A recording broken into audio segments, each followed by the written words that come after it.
अभी बज रहे हैं सुबह के 6:45 और इतनी सुंदर सुबह है आज।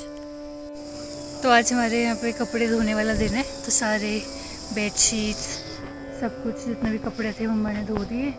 और हमारे पानी का भी थोड़ा प्रॉब्लम हो गया था, तो टैंकर मंगवाया है, पानी भरा जा रहा है यहाँ पे।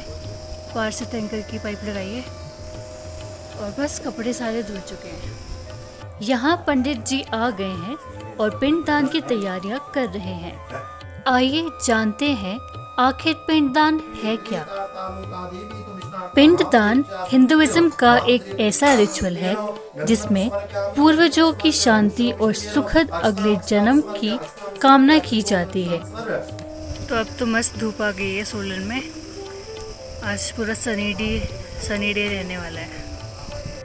एक ऐसा शहर जो सदियों से हिंदुओं के लिए एक प्रमुख धार्मिक स्थल रहा है, जहां मान्यता के अनुसार गंगा जी का भी उद्गम हुआ था। गंगा नदी के तट पर बसा हरिद्वार भारत के सप्तपुरी तीर्थों में से एक है। हमारे कुल पुरोहित जी ने हमें बताया कि पार्थिव शरीर के अवशेष जिन्हें गंगा जी में प्रवाहित किया जाता है ताकि आत्मा को परम धाम की प्राप्ति हो, इसलिए अंतिम यात्रा हरिद्वार जी की मानी जाती है। तो हम भी इसी आशा से कि दादाजी को परम गति प्राप्त हो हरिद्वार के लिए निकले थे और विशाल माँ गंगा के दर्शन पाकर जैसे जीवन सार्थक हो गया, वहाँ सभी लोग इसी भावना से आए थे कि अपने पास रखे हुए फूलों को माँ गंगा को सौंप दें। हमारा पूरा परिवार, दादी जी, ताऊ जी, चाचा जी और दोनों बुआ जी अपने परिवार के साथ दादाजी को अंतिम विदाई देने के लिए घाट पर पहुंचे थे। सभी की आंखें नम थी, आंसू रोक रखे थे और सभी ने नम आंखों से दादाजी की अस्थियों को माँ गंगा जी में प्रवाहित कर दिया। इसके बाद पापा, ताऊ जी और चाचा जी ने अपने केशों को माँ गंगा को सौंप दिया। ऐसे ही हिंदू धर्म की रीति है जो सभी ने निभाई। जो पंडित जी बताते गए सभी वैसा करते गए। मन में बहुत दुख था कि जब मैं छोटी सी थी तो दादी मम्मी पापा हर साल मुझे गंगा जी ले आते थे, क्योंकि मुझे माँ गंगा से ही मांगा था, इसीलिए मेरा नाम जानवी रखा गया। और आज मैं अपने दादू को यहीं छोड़कर जा रही हूँ। मन में बहुत दुख था, सभी दुखी थे, पर शायद यही जीवन का सही सत्य है। फूल प्रवाह करने के बाद हमने गंगा जी में स्नान किया और विटनेस की the most iconic Shri Ganga आरती।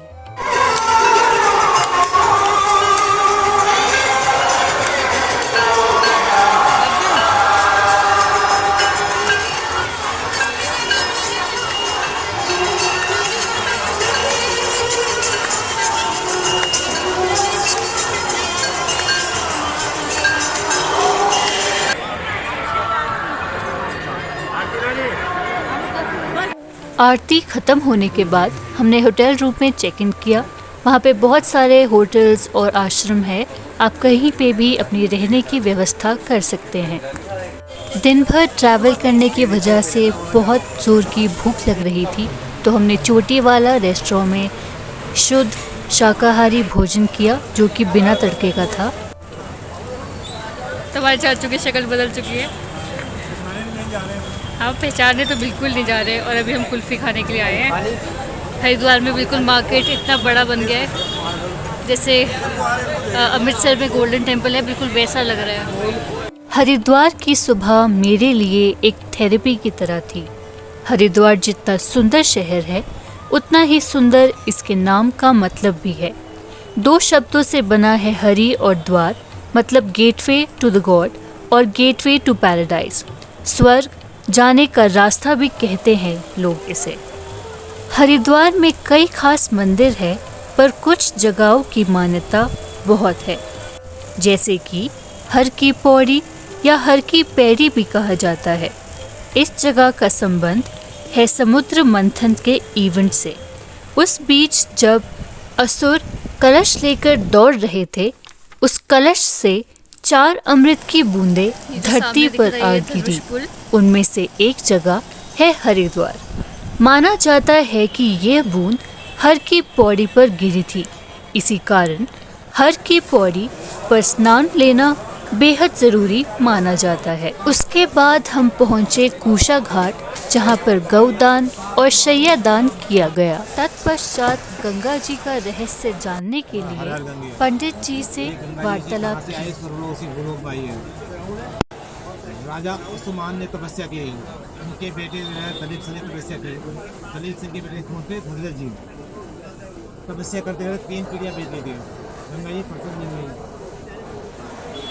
राजा उस्मान के जो है 60,000 सैनिक को जो है कपिल मुनि ने किसने कर दिया? कपिल मुनि ने भीषण कर दिया। तो उन कपिल मुनि के जो है राजा जी जो है जितने भी सैनिक थे उनके उद्धार के लिए गंगा जी यहाँ बुलाई गई है। ये गंगा जी स्वर्गलोक से भूलोक में आए हैं, तब 3 पीढ़ी के बाद जो है तपस्या करने के बाद प्रसन्न हुए। राजा भगवत की तपस्या थे, तब गंगा जी ने कहा भाई भूलोक में आओ तो भूलोक का जो है पैस न हो जाता। तब शिव जी प्रकट हुए। शिव जी ने कहा मैं अपने जटाओं में समाऊंगा। तब जब शिव जी ने अपने जटाओं में समा के ये गंगा जी भूलोक में आए, तब जो है वो गंगा जी है। और यहाँ पर जो कुशावर्त घाट है, ये कुशा घाट में अपने आप महत्वपूर्ण स्थान है, महातीर्थ है। यहाँ पर भगवान दत्तात्रेय ने 10,000 वर्ष जो है तप किया है। तप करने के बाद जो है जब गंगा जी आए, उनका पंचम आसन जो है यहाँ गंगा जी बहाने लगे। तो देखा भगवान विष्णु ने और जो है भगवान जो है ब्रह्मा जी, भगवान विष्णु महेश ने देखा यार ये गंगा जी को कुपित कर देंगे तो जो है ये श्रापित कर देंगे तो जो है उद्धार नहीं होते।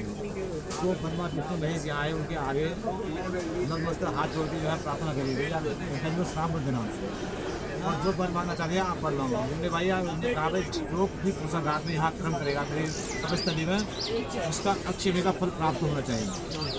अक्षय किसको बोलते हैं? 100 के बाद एक छोटे कर्म का फल प्राप्त होता है। यहाँ जब हम कब होता है, जब हम श्रद्धा भाव से उस कर्म को कर रहे हैं तब उसका फल प्राप्त होता है।